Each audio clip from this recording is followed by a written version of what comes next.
Hello everyone. Yes, it's true. Me, the guy that likes buildings and architecture and dioramas, bought a Lego car. In this case, I bought the Speed Champions 007 Aston Martin DB5. Why did I buy a Lego car? Well, I was curious about it. Cars in the past were mostly Technic builds, and Technic is not my thing. But recently, Lego started releasing cars with a more finished look, and I wanted to see what type of building techniques were used and how was the experience overall. And I must say that it's a fun experience, with some interesting snot techniques and clever piece usage. Of course, if you want a wider range of techniques though, you need to go to the bigger cars. Actually, my first choice was the Back to the Future DeLorean, a bigger and much more evolved set, and from one of my favorite movies.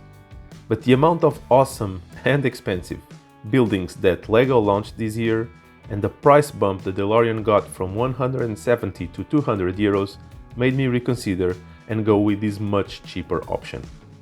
Of course, the difference between a 200 and a 25 euro set with 298 pieces is noticeable. A lot of details come from stickers. There are no opening doors, hood or trunk.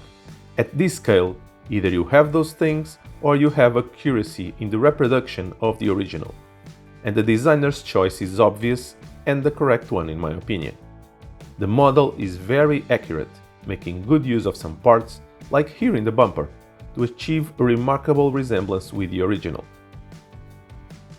The James Bond minifigure that comes with it is interesting.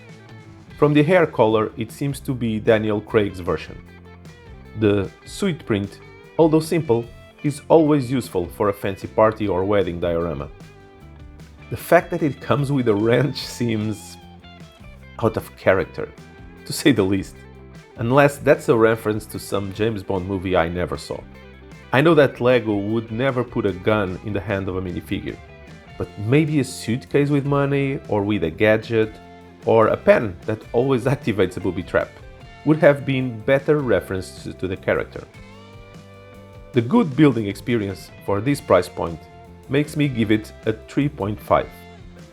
The playability, even with the minifigure and being a car, is not that good, as the car has little functionality and isn't even at the road plate scale. I give it a 2.5. On the other hand, the focus on the design and pop culture reference makes it a great display piece.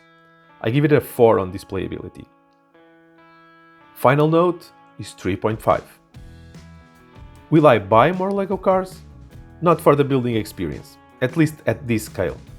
But since I got the James Bond one, I'll probably get the other movie-related ones that Lego releases in the Speed Champions team, just to have them on display.